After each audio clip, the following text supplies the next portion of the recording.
మీ కుటుంబ శాంతి, ఆరోగ్యం, ఆర్థిక అభివృద్ధి కోసం రుద్రాక్ష మహాపూజలో తప్పక పాల్గొనండి. ఇప్పుడే నమోదు చేసుకోండి. నమస్తే రమగారు. నమస్తే జయ. రమగారు, మాలతీ చందూర్ మీ ఫేవరెట్ రైటర్ కదండి. ఆవిడది ఇంకొక నోవెల్ ఏదైనా మాట్లాడుకుందామండి. ఏమిటో ఇంకా చాలా చాలా ఉన్నాయి జయ, అవన్నీ గుర్తులేవు. రాగరక్తిమ ఒకటి బాగా గుర్తుంది. రాగరక్తిమ రాగము అనురాగం యొక్క ఎరుపు. ఆహాహా, blood is thicker than water అంటామా, అంతే కదా. అలాంటిది అనమాట రాగరక్తిమ. బాగుంటుంది కథ. ఎప్పుడో చదివాను, మళ్ళీ ఈ మధ్య పుస్తకాలన్నీ తిరిగేస్తుంటే మళ్ళీ కనపడింది అనమాట. మళ్ళీ చదివారా రమగారు? చదివిన బుక్కే ఎలా చదువుతారు రమగారు మీరు? కొన్ని చదువుతాను జయ. మీకు పుస్తకాలు చదవని వాళ్ళకి చదివే వాళ్ళ తాలూకు ఆ లోపల జీలేమిటో మీకు అర్థం కాదు. నిజం అండి, 100%. నాకు కోత పుస్తకాలు చదివేసేద్దామని ఎంత ఉంటుందో, పాత పుస్తకాలు చదివినవి కొన్ని కొన్ని పట్టుకుంటాయి లోపల. మళ్ళీ చదువుతారు అవి. ఆ పట్టుకున్నవి మళ్ళీ చదువుతాను. సూపర్. అలా అనకూడదు మనం. ఇప్పుడు చూడు, నేను నా దగ్గర విశ్వనాథ్ సత్యనారాయణ గారిది 1000 పడగలు నువ్వు చాలాసార్లు అడిగావు, చెప్తావా? నా వల్ల అయ్యేది కాదు అది. నాలాంటి వాళ్ళు 10 మంది ఉంటే ఆ 1000 పడగలు చెప్పగలుగుతాం. మరి మామూలు పుస్తకం అజయ్, అది మామూలుది కాదు. ఎన్ని కథలు ఉంటాయో, ఎన్ని క్యారెక్టర్స్, ఎంత లోతో, ఎంత డెప్త్. మన అపూర్వ చింతామణి వాటన్నిటికన్నానా? అంటే నేను ఒక వాక్యాలు కొన్ని మాట్లాడితే నీకు నచ్చుదో నచ్చదో. 1000 పడగలకి దిష్టి తీయటానికి కూడా పనికిరావు. నిజంగా అంత గొప్పది జయ. కాదు రమగారు, ఒకే కథలో మొత్తం క్యారెక్టర్స్ ఉంటాయా, లేకపోతే ఒకే కథ, ఒకటే కథ, ఒక వ్యక్తి, ఒక పీరియడే మొత్తం చర్చించబడుతుంది. కానీ దాంట్లో వివిధ రకాలైన వేరువేరు అంశాలు, ఇప్పుడు సామాజిక పరమైనవి కొన్ని కనపడుతూనే, కొంత స్పిరిచువాలిటీ, కొంత భక్తి, కొంత మన నమ్మలేనివి, మనకు అవగాహన లేనివి, మనకు అర్థం కానివి, మన ఊహకు కూడా రాని విషయాలు కూడా ఉన్నాయి. కానీ అది మనం ఒప్పుకునేలాగా ప్రజెంట్ చేస్తారు సత్యనారాయణ గారు. మహానుభావులు, ప్రాతస్మరణీయులు. పొద్దున్నే తలుచుకోవాలి వారిని. నిజంగా అసలు ఒక్కొక్క పుస్తకము ఒక్కొక్క ఆణిముత్యం అయింది. మామూలుగా ఉండదు. ఇందులో ఏంటంటే కొంతమందికి ఎక్కకపోవచ్చు. బేసిక్ సత్యనారాయణ గారు ఎక్కటం అనేది ఒక పాయింట్ ఉంటుంది, విశ్వనాథ్ వారి ఎక్కటం అనేది ఒక పాయింట్ ఉంటుంది. ఆ పాయింట్ మీద నాకు వారి ఎక్కుతుంది అనమాట, అది ఇష్టం. ఓకే. ఆయన పుస్తకాలన్నీ చెప్పాలంటే మన వల్ల కాదు. అది కథ ఎక్కడో మొదలయ్యి ఎక్కడికో వెళ్తుంది. మామూలు కథల్లాగా నడవు. అసలు 1000 పడగలైతే చెప్పద్దు, నేను ఒక 30+ టైమ్స్ చదివాను నేను దాన్ని. 30 కంటే పైనే. ఆయన కూడా మీరు చెప్పండి అంటున్నారు. చెప్పనంటల్లా, చెప్పలేనంటున్నారు. చెప్పలేం. మీరే చెప్పలేనంటే కష్టమే. అది కరెక్ట్గా దాన్ని పైగా ఈ స్వాతంత్రోద్యమ కాలం నాటివి అవన్నీ కూడా కొన్నాళ్ళ అవి కూడా వస్తాయి. జమీందారీ పరగణాలు పోవటాలు అవి కూడా ఉన్నాయి. అందులో ఒక ఏమంటారంటే అంతు తెలియని ఒక ఆధ్యాత్మికత కనపడుతుంది అందులో. స్పిరిచువాలిటీ ఉన్న పుస్తకం. ఓకే. మనం మాలతీ చందూర్ నుంచి విశ్వనాథ్ వారి దగ్గరికి వెళ్ళిపోయాం. సరే, ఏదైనా చెప్పాలి కాబట్టి ఏదైనా సరే పాత పుస్తకాలు కొన్ని ఇష్టమైనవి చదువుతాను జయ. ఈ రైటర్స్ ఇష్టం. ఇప్పుడు చూడు, నేను మరి ఎద్దనపూడి గారివి ఎన్ని పాత పుస్తకాలు మళ్ళీ చదువుతున్నా. అవునవును కదా. ఎప్పుడో చదివాను మల్లాది వెంకటకృష్ణమూర్తి గారిది రేపటి కొడుకు. ఆ పుస్తకం మొన్న కనపడితే మళ్ళీ దాన్ని మళ్ళీ చదివాను. ఇష్టమైతే చదువుతారు. అది కొన్ని పుస్తకాలు ఉంటాయి, ఒకసారి చదివితేనే ఎక్కువ. కొన్ని సగం చదివాక ఏమిటి చదువుతున్నాం మనం, ఇది ఏమిటిది అని మానేస్తుంది. ఎందుకు వచ్చిందిలే, ఇంకా చాలా బోరుగా ఉంది అనిపిస్తాయి. నాకు షాలోగా పై కథలు నచ్చవు. మీరు రియలిస్టిక్ గానే యాక్సెప్ట్ చేస్తారు. జీవితానికి దగ్గరగా ఉండేవి. రెండోది, మనకు అంతుబట్టని వ్యవహారం ఉండాలి అందులో. అది సైన్స్ కాదు. సైన్స్ కానిది స్పిరిచువల్ ధోరణిలో ఉండే పుస్తకాలు మనకు అర్థం కాని ఉంటాయి చూడు, అవి ఇష్టం. అర్థం కాకూడదు మనకి, అప్పుడు ఎక్కువ చదువుతాం అనమాట. అంటే నా తరహా అది. జనాలు వాళ్ళ ఇష్టము. ఈ రాగరక్తిమ సంగతి చెప్దాం ఇప్పుడు. ఇది ఒక పిల్లని ఇంకోళ్ళు పెంచుకుంటారు. సొంత తల్లిదండ్రులకి ఆ అమ్మాయి చేసింది కనపడుతుంది. ఇది 70s రాయబడిందే. ఒక మిడిల్ క్లాసు కథలాగా కనిపిస్తుంది. ఆసక్తికరంగా వెళ్తుంది. అనసూయ రామారావు భార్య భర్త. అనసూయ గారికి పిల్లలు లేరు. ఆవిడ ఒక కాలేజీలో లెక్చరర్గా ఉంటుంది, ఆయన అడ్వకేట్. ఏదో కొంచెం వెల్ ఆఫ్ కుటుంబమే వీళ్ళది. ఈ అనసూయకు కజిన్ ఒక అతను ఉంటాడు, శాస్త్రి. అతని భార్య కడుపుతో ఉండి వీళ్ళ ఇంటికి వస్తుంది.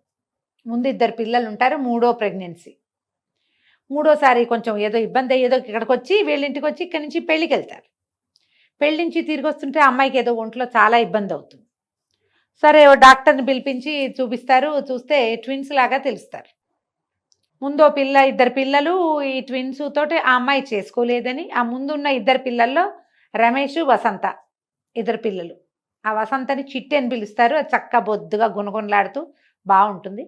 ఆ పిల్ల ఈ మేనత్తతోటి చాలా స్నేహం కలుపుతుంది. ఈవిడికి కజిన్, ఈవిడ సొంత అన్నదమ్ములు లేరు అనసూయ గారికి. లేక ఈ శాస్త్రం అంటే చాలా ప్రీతి, తన దగ్గర ఉండి తమ ఇంట్లోనే ఉండి చదువుకోవడంతో చిన్నప్పటి నుంచి ఎక్కువ ప్రేమగా ఉండటం. పెత్తండ్రి పింతండ్రి పిల్లలు, అన్నదమ్ముల పిల్లలు అనమాట. పెత్తాత చింతాత పిల్లలు, వీళ్ళతో స్నేహం ఎక్కువ. అలా ఉంటారుగా కజిన్స్లో కొంతమంది. అయితే ఈ పిల్లని మేము ఉంచుకుంటామని అడుగుతారు. అది ఇక్కడ ఉండిపోవడానికి సిద్ధంగా ఉంటుంది, కొన్నాళ్ళు ఉంటారు. ఈ పురుడయ్యి ట్విన్స్ అయ్యేసరికి కొంచెం హడావిడయ్యి ఈ పిల్లల్ని ఏదో చిన్న పక్కన స్కూల్లో వేస్తే ఆ పిల్ల బుద్ధిగా స్కూల్కి వెళ్తుంది, వీళ్ళతో చాలా బాగుంటుంది. అది వచ్చేసేపు అత్త దగ్గరే పడుకుంటా, అత్తతోటే అన్నం పెట్టించుకుంటా అంటుంది. ముద్దుగా చూస్తుంటే పిల్లలు అట్లా చేరువవుతారు కదా. అయితే సరే ఎలాగూ వీళ్ళకి పిల్లలు లేరు కాబట్టి ఈ పిల్లని ఇక్కడ వదిలిపెడితే దీని రాజ్యాంగం నడుస్తుందని తల్లిదండ్రి ఆలోచించుకుంటారు. పైగా ఆవిడంటే ప్రీతి కూడా, అతనికి అక్కయ్య అంటే ఇష్టం. వాళ్ళు బాగా చూసుకున్నారు చిన్నప్పటి నుంచి. అక్కయ్య బాగా చదువుకుంది, బావగారు మంచివాడు కాబట్టి పిల్ల చదువుకుంటుంది అనుకుని ఈ పిల్లని ఇక్కడ వదిలిపెడతారు. ఆ చిట్టిది వదిలిపెట్టి పెద్ద పిల్లాన్ని పుట్టిన కవల పిల్లల్ని పుచ్చుకుని వెళ్తారు. రాముడు లక్ష్మణుడు అని పేరు పెడతారు. రాము లక్ష్మి తీసుకుపోతారు. వెళ్ళేటప్పుడు తల్లి అడుగుతుంది, వస్తావుంటే నేను రాను, నేను అత్త దగ్గరే ఉంటా అంటుంది పిల్ల. ఈ పిల్ల ఏంటి బుద్ధిగా పద్ధతిగా ఉండటం, తీరైన పనితీరు తన చిన్నప్పటి నుంచి. పెద్ద పిల్లాడికి ఏమని ఉండదు, బాగా అల్లరివాడు, అన్నిటికీ పేచి. తల్లికేమో పెద్ద కొడుకంటే ముద్దు, కొడుకంటే ముద్దు. ఆడపిల్ల సర్దుకోవాలనుకుంటుంది. అమ్మాయికి తెలీదు, ఒక పల్లెటూరు తనపు కనపడుతుంది అనమాట. ఆ తల్లి, ఆ లలిత, ఆ క్యారెక్టర్, ఈ చిట్టి వాళ్ళ అమ్మ, మన అమ్మమ్మలందరూ కనపడతారు అందులో. మగపిల్లాడికి సాగించాలి, ఆడపిల్లలు సర్దుకోవాలి, అలాంటి ధోరణి మన చిన్నప్పుడు తెలుసు మనకి. ఇప్పుడు లేదు, ఇప్పుడు లేదండి, అస్సలు లేదు. ఇప్పుడు లేదు. కానీ ఇప్పుడు కూడా కొన్ని కుటుంబాల్లో వినపడుతుంది జయ. మొన్న మధ్యన ఎవరో ఒక గెస్ట్ కూడా నాతో ఇదే మాట అన్నారండి. ఇప్పటికీ ఉంది జయ ఈ ఉంటుంది, ధోరణి ఉంటుంది. కొన్ని కుటుంబాల్లో ఉంటుంది. మగపిల్లాడికి సాగించటము, మగపిల్లాడికి పెరుగు పోయటం, ఆడపిల్లలకి మజ్జిగ పోయటం, అవి ఉండేవి ఇది వరకు. ఇప్పుడు బాగా తగ్గిపోయినా కూడా మరి ఇప్పుడు మనకు ఒక్క పిల్ల, 2 పిల్లలు, 2 ఆడపిల్లలే అలాంటివి వచ్చినాయి. ఆడపిల్లలు కూడా అందవేసిన చేతులుగా అన్నిట్లకి పరిగెత్తి ప్రతి చోట చదువుకోవటాలు అవి మనం చూస్తున్నాం. ఈ డిస్క్రిమినేటివ్ ఐడియాస్ సమాజంలోనే కొంత తగ్గుముఖం పట్టినాయని చెప్పచ్చు. దానికి మనం చాలా సంతోషించాలమ్మా, చాలా స్వాగతించాల్సిన విషయం ఇది. ఆడపిల్లలు తెలుసుకోవాలి, మనం చెప్పుకుంటాం ఎప్పుడు, హద్దులు తెలుసుకుని ఉండాలి, జాగ్రత్తగా ఉండాలి, తెలివిగా ఉండాలి ఆడపిల్లలు. కానీ ఆడపిల్లల్ని తక్కువగా చూడకూడదు. ఈ 2 పాయింట్లు ఉన్నాయి కదా. ఎందుకంటే వాళ్ళు రేపొద్దున సమర్థించాలి చాలా ప్రపంచాన్ని. ఈ ఆడపిల్లలే కనాలి, పెంచే పని వాళ్ళదే ఎక్కువ అవుతుంది కాబట్టి వాళ్ళు ఇంకొంచెం జాగ్రత్తగా ఉంటే బాగుంటుందని చెప్పుకుంటాం మనం. అయితే ఈ పిల్లని వదిలిపెట్టి వెళ్తారు. పిల్లని ఏదో మంచి స్కూల్లో చేర్పిస్తారు.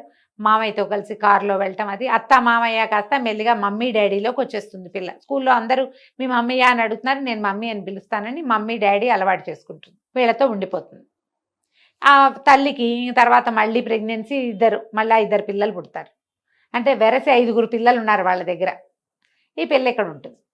ఎప్పుడైనా వాళ్ళు వచ్చినప్పుడు వాళ్ళు వేరు, ఇది వేరు. ఇదేమో మరి యువరాణిగా ఉంది ఇక్కడ. వీళ్ళు కొంచెం బాగున్నారు, భార్యాభర్త 2 పెద్ద ఉద్యోగాలు, బోల్డంత జీతాలు, ఇంట్లో పని మనిషి, వంట మనిషి, కారు డ్రైవరు, ఇన్ని ఉన్నాయి. ఇన్ని ఉన్న చోట పిల్ల పెంపకం వేరేగా ఉంటుంది కదా. ఇది బాబ్డ్ హెయిర్ చేయించుకుంటుంది, తనకు కావలసినట్టుగా ఉంటుంది, బాగా చక్కగా పెరుగుతుంది. చెల్లెలు వచ్చినప్పుడు వాళ్ళంతా వస్తే తన బట్టలు ఇస్తే ఈవిడికి అనసూయకి కష్టంగా ఉంటుంది. ఎంతో ముద్దుగా సరదాపడి కుట్టించిన బట్టలు అది చెల్లెలకి ఇచ్చేస్తానన్నా ఈవిడికి కొంచెం పొసెసివ్గా అవుతాం కదా. పైకి అనకపోయినా లోపల ఉంటుంది. క్రమంగా రోజులు గడుస్తాయి. రమేష్ చాలా తెలివి తక్కువగా, సరిగా చదవకుండా ఉంటాడు. ఈ పిల్ల క్లాస్ ఫస్ట్గా, క్లాస్ థర్డ్గా అట్లా ఉంటుంది. చదువుకునే గుణం ఉంది, చెప్పించేందుకు పెద్దవాళ్ళు ఉన్నారు. అక్కడేమో తల్లి ఆ పిల్లాన్ని ఏమీ సవరించదు. దాంతో పిల్లలు ఎవరాయి దెబ్బరాయిగా పెరుగుతారు వాళ్ళ పిల్లలు. క్రమంగా శాస్త్రికి అనారోగ్యం వస్తుంది. అతనికి ఒంట్లో బాగుండలేదని వీళ్ళకి తెలుస్తూ ఉంటుంది. కొంచెం పెద్ద అయ్యేసరికల్లా ఏమవుతుంది, ఈ రమేష్ ఎవరినో ప్రేమించి పెళ్లి చేసుకుంటానని మొదలు పెడతాడు. ఈ పిల్ల కూడా డిగ్రీకి వచ్చేస్తుంది, డిగ్రీ అయిపోతుంది. ఇప్పుడే పెళ్ళెందుకురా అంటే వెండువాడు. వీళ్ళేమో శాస్త్రి పేరులో తెలుస్తుంది కదా, బ్రాహ్మణ్ సమాజంగా కనపడుతుంది. ఇంకేం పెద్ద పూజలు పునస్కారాలు మళ్ళు ఆచారాలు చూపించరు, కానీ చిన్న ఒక వాక్యాల్లో తెలుస్తుంది. ఆ అబ్బాయి ఎవరో ఇంకొక వేరే జాతి అమ్మాయిని పెళ్లి చేసుకుంటానంటాడు, చేసేసుకుంటాడు. వీళ్ళు వద్దంటారని చేసేసుకున్నానంటాడు. సంబంధాలు చూద్దాం అనుకుంటారు వీళ్ళు. అయితే ఈవిడికి ఇష్టం ఉండదు అనసూయకి ఆ పిల్లకి పెళ్లి చేయటం. అది ఎంఏ చదువుతానంటుంటే అది దాని కాళ్ళ మీద అది నుంచుంటుంది. పిల్ల ఎప్పుడెందుకు పెళ్ళి అనిపిస్తుంది. పిల్లలు వద్దని అన్నా ఆ అమ్మాయి ఒప్పుకోదు. మొదట 2 పిల్లలు పుట్టారు, ముందు 2 పిల్లలు ఉన్నారు, మళ్ళీ ట్విన్స్, ఆపరేషన్ చేయించేద్దామని చూస్తుంది. నా పిల్లలకి ఏం కన్నంకర కాలంకర మాణిక్యాలు లాంటి పిల్లలు పుడుతుంటే లేని వాళ్ళు లేక ఏడుస్తుంటే నేనెందుకు మానేయాలి అని ఇంకో 2 పిల్లల్ని కంటుంది. ఇంతమంది సమాజాన్ని ముందుకు తీసుకెళ్ళాలిగా. ఈ ఇబ్బందులు సబ్బందులు కనపడుతూ ఉంటాయి. అప్పుడప్పుడు వాళ్ళు ఇక్కడికి వస్తారు, వీళ్ళు అక్కడికి వెళ్తూ ఉంటారు. వాళ్ళు ఇక్కడికి వచ్చినప్పుడల్లా ఆ పిల్లకి చిట్టికి తెలుస్తూ ఉంటుంది అనమాట, తనకి చెల్లెలకి ఉన్న తేడా, తన తల్లికి మమ్మీకి ఉన్న డిఫరెన్స్. తల్లులు ఇంత మూర్ఖంగా ఈ పిల్లల్ని ఇలా పిచ్చి పిచ్చిగా ఇష్టారాజ్యంగా అన్నిటికీ పేచీలు, అన్నిటికీ గొడవలు, శుభ్రాలు లేవు, పని పాట రాదు, చదువు మీద శ్రద్ధ లేదు, జీవితం మీద ఫోకస్ లేదు. ఏమిటి వీళ్ళు ఇలా ఉన్నారు, అమ్మేంటి ఇలా ఉంది అనిపిస్తుంది. తల్లికి ఏదైనా చెప్పపోతే ఆవిడ పొట్టట్నా పెద్ద చెప్పచ్చావు పోవే అంటుంది. నేను కన్నా పిల్లవే, మీ మమ్మీ పెంచితే మమ్మీ పిల్లవైపోవు, నువ్వు నా పిల్లవేనంటుంది. అలా అన్నప్పుడు కష్టంగా ఉంటుంది. ఇంతలో ఏమవుతుంది, శాస్త్రికి బాగా అనారోగ్యం చేస్తుంది. ఆయన చూడ్డానికి అక్కడికి వెళ్ళేసరికి అతను చనిపోతాడు. ఈ సందట్లో మనకి ఇంకా కొన్ని క్యారెక్టర్స్ని పరిచయం చేస్తారు. మొట్టమొదటి డాక్టర్ జానకీబాయి అని ఒక క్యారెక్టర్ని చూపిస్తారు. ఈవిడ పురుడు పోయటానికి వస్తుంది. ఈ జానకీబాయి అనసూయ గారికి చిన్నప్పటి నుంచి ఫ్రెండ్. ఆవిడ డాక్టర్ అవుతుంది, కానీ చైల్డ్ విడో, బాల్యవితంతు. దాంతో ఆవిడ మళ్ళీ ఏం పెళ్లి చేసుకోదు. ఆవిడ అన్నయ్యతో కలిసి ఉంటుంది. వాళ్ళ మేనల్లుడు మేనగోడళ్ళు ఉంటారు. వాళ్ళ ఫ్యామిలీతో మంచి స్నేహాలు ఉంటాయి. వాళ్ళ మేనల్లుడు ప్రభాకరం, ఆ అబ్బాయికి ఈ పిల్ల అంటే ఇష్టం. ఈ చిట్టు అంటే వసంత దాని అసలు పేరు, కానీ చిట్టు అంటారు. అతనికి ఆసక్తిగా ఉంటుంది ఈ అమ్మాయి పట్ల. కానీ ఈ పిల్లకి తన ఇల్లు మమ్మీ ఈ గోల్లోనే ఉంటుంది. తెలుసు తనకి ఇతను తన మీద ఇంట్రెస్ట్ చూపిస్తున్నాడు అని. ఈ తండ్రి అక్కడ మరణించేసరికల్లా ఇల్లు చూస్తే ఆ రమేష్ ఎవరినో పెళ్లి చేసుకుని వాళ్ళ ఇంటికి వెళ్ళిపోయాడు. ఈ వెనకాల పిల్లలు 2 ఇంకా చదువులో ఉన్నారు, 2 చిన్న పిల్లలు. తల్లికి అయోమయం, ఏమీ తెలియదు ఆవిడికి. డబ్బు ఎక్కడి నుంచి వస్తుందో ఎలా పోతుందో తెలీదు, అసలు కంట్రోల్ లేదు. ఈ సంసారం ఎట్లా? దాంతో నేను ఇక్కడే ఉండిపోతానంటూ తల్లిదండ్రి వద్దని అన్నా కూడా ఏమంటారు, ఆ పిల్లకి తన ఫ్యామిలీ పట్ల బాధ్యత ఉంది. ఇక్కడ ఉండి ఉద్యోగం చేస్తాను, ఈ సంసారం నేను దిద్దుకోకపోతే కుదరదు, నేను ఇలా వీళ్ళని వదిలిపెట్టలేనని ఇక్కడ ఉండిపోతుంది. ప్రభాకరంకి చెప్తుంది, 2 పూర్తి సంవత్సరాలు వీళ్ళతోటి 3 ఏళ్ళైనా ఉంటే కానీ ఇది నా వల్ల అవ్వదు అని. అతని అమ్మాయికి ఉత్తరాలు కూడా రాయకుండా ఉండిపోతాడు. డాక్టర్ అతను వాళ్ళ మేనత్తలాగానే అతను కూడా MBBS చేస్తాడు. సరే ఇంకేం చేస్తుంది, ఇక్కడ ఉంటుంది. ఇంకా ఇక్కడ నుంచి కాలేజీకి వెళ్ళటం, ఉద్యోగం, ఎవరినో 2 పిల్లల్ని ట్యూషన్కి పెట్టుకుంటుంది. డబ్బులు జాగ్రత్త, పొదుపు, అమ్మ అది చేయదు ఇది చేయదు అలా చేయదు, ఏం చెప్పినా తల్లి విందు. ఆవిడకి ఒక ఎబరాయి దబరాయి పద్ధతులు, ఫోకస్ లేకపోవటం, ఇలాంటివే ఉంటాయి. ఈ అమ్మాయి ఏమనుకుంటుందంటే అన్నయ్య ఎట్లాగూ బాధ్యత తీసుకోడు. ఈ చిన్నపిల్లలు తన తర్వాత పిల్లలు 2 ఎక్కించి వాళ్ళిద్దరికి చదువులు అయిపోతే వాళ్ళ తర్వాత సంసారం వాళ్ళు చూసుకుంటారు. ఈ తమ్ముడు చెల్లెలు చదువుల కోసం ఉండిపోతుంది. ఉండి ఇక మెల్లిగా కాలేజీలో ఉద్యోగానికి చేరుతుంది. MA చదువుకుంది కదా, స్పెషల్ ఇంగ్లీష్ క్లాసులు తీసుకుంటుంది. దీన్ని డబ్బు పిచ్చి అంటుంది వాళ్ళమ్మ. ఇంతలో ఏమవుతుంది, ఆ రమేష్కి వాడికి కొడుకో కూతురో పుడతారు. వాడు కాస్త ఇక్కడికి వచ్చేస్తాడు అత్తగారితో పోట్లాడి. ఆవిడికి కొడుకు వచ్చేస్తే చాలు. అంతకుముందు కులం పనికి రాలేదు, కానీ ఇప్పుడు పనికి వస్తుంది. మనవడు ముద్దు, మనవడితే వస్తే అన్నీ ఓకే. కోడల్ని వంటింట్లోకి రానివ్వదు. ఒకరోజు గడిచేసరికి కోడల చంటి పిల్లాన్ని ఎత్తుకుని అది కూడా వచ్చేస్తుంది. మొగుడు వదిలిపెట్టి ఉండలేను నేను, మా అమ్మ వద్దన్నా సరే అని. ఏదో ఫ్యాన్సీ షాప్ పెట్టించారు వాళ్ళు. ఆ షాప్ నడవల. ఆవిడ గేదెల వ్యాపారం ఉంది, వాటిలో బాగా డబ్బులు వస్తాయి, నువ్వు కూడా గేదెలే చేయమంటుంది. వీడినే చేయను అంటాడు. మరి ఈ అబ్బాయి ఎలాంటి ఫ్యాన్సీ అబ్బాయి, పైగా షోగా నాన్న ఉద్యోగం చేస్తుంటే సంపాదించు తిన్నవాడు. వీడు గేదెల దగ్గర పేడకళ్ళు ఎందుకు ఎత్తుతాడు? ఎత్తడు. ఇలా ప్రేమించి పెళ్ళిళ్ళు ఎలా ఫెయిల్ అవుతాయో 4 వాక్యాల్లో చూపిస్తారు. ఆ అమ్మాయి కాస్త వస్తుంది, వీళ్ళతో పాటే ఉంటుంది. అమ్మాయి కొంచెం శుభ్రమైన మనిషి, మెల్లిగా సెట్ అవుతుంది. ఈ లోపల ఏం చేస్తుంది, చెల్లెలు పిల్లాడికి, తమ్ముడేమో బ్యాంక్ జాబ్కి దేనికో వెళ్తాడు రాము. చెల్లెలేమో నేను MA చదవనక్క, నేను BEd చేస్తా, నేను ఉద్యోగంలో చేరిపోతా, నేను పెళ్లి చేసుకుంటా అంట. తీరా చూస్తే ఆశ్చర్యపోతుంది. నేనేమో నన్ను ప్రేమించిన డాక్టర్ని వదిలిపెట్టి నేను వీళ్ళ కోసం ఇక్కడికి వచ్చా. ఇదేమో నేను వీళ్ళ చదువుల కోసం వస్తే ఇది నేను చదువును, నేను పెళ్లి చేసుకుంటాను. చేసుకుంటానంటుంది. అబ్బాయి ఎవరంటే వీళ్ళ వాళ్ళు కాదు, వీడు కూడా వేరేనే. కాకపోతే అతను తెలుసు, వారాలు చేసుకుని చదువుకున్నాడు, మన ఇంట్లో కూడా తిన్నాడు. నాన్నకు తెలుసక్క, నాన్న ఉండగానే తెలుసు. అన్నయ్య భార్యను రానిచ్చిందిగా ఇతను ఎందుకు రానివ్వదు అమ్మ? ఒకళ్ళని చూస్తే రెండో వాళ్ళు అదే కదా చేస్తారు. సరేనని ఒప్పుకుంటుంది. తమ్ముడు ఏమంటాడు, నా జాబ్ ఉంది, చిన్నపిల్లలిద్దరిని నేను చూసుకుంటానక్క, నువ్వు ఇక్కడ ఎందుకు ఉంటావు, వెళ్ళిపోమంటాడు. నువ్వు ఇక్కడ ఎందుకు, గుంటూరు వెళ్ళిపో, అత్త వాళ్ళు నీ కోసం చూస్తారు. వాళ్ళ ఆశలన్నీ నీ మీదే పెట్టుకున్నారు, వాళ్ళకి ఇంకా వేరే జీవితం లేదు. ఈ వచ్చేసిన పిల్లని మధ్యలో చూడ్డానికి వచ్చి ఆవిడ ఆవురుమనిపోతుంది. బక్క చిక్కిపోయి పిల్ల నున్నగా ఉండేది, మెడ దగ్గర బొంకలు తేలిపోయి తలలో తెల్ల వెంట్రుకలు వచ్చేసి 22-23 ఏళ్ల పిల్ల ఇంత స్ట్రెస్ తీసుకోవాలా? ట్యూషన్లు దీనికి డబ్బు పిచ్చి పట్టింది, ఇదన్నీ ట్యూషన్లు చెప్తోంది అంటుంది వాళ్ళమ్మ. ఏమిటంటే నన్ను నేను ప్రూవ్ చేసుకోవాలి, అసలు నేను ఎవరికైనా చెప్పి ఏమైనా చేయగలనా లేదా నా ప్రూఫ్ కోసం చేస్తున్నానంట. ఈ రోజుల్లో ఆడపిల్లలకి అవసరం కదా ఇలాంటి మాట, చాలా అవసరం రమ్మగారు. చచ్చుదద్దమ్మలాగా ఉండే వాళ్ళంతా ఈ పుస్తకం చదివి ఓసారి చిన్న బుక్, పెద్ద నవల కాదు, చకచకా సాగిపోతుంది. నేను ఎంత స్పీడ్గా చెప్తున్నా అట్లాగే స్పీడ్గా వెళ్ళిపోతుంది. వివిధ అంశాలు. 3 ఏళ్ల పిల్లగా వాళ్ళ ఇంట్లోకి ఎటా వచ్చిందో ఆ పిల్ల అక్కడ మొదలు, అక్కడి నుంచి ఈ అమ్మాయి మళ్ళీ తిరిగి వెళ్ళిపోవటం వరకు.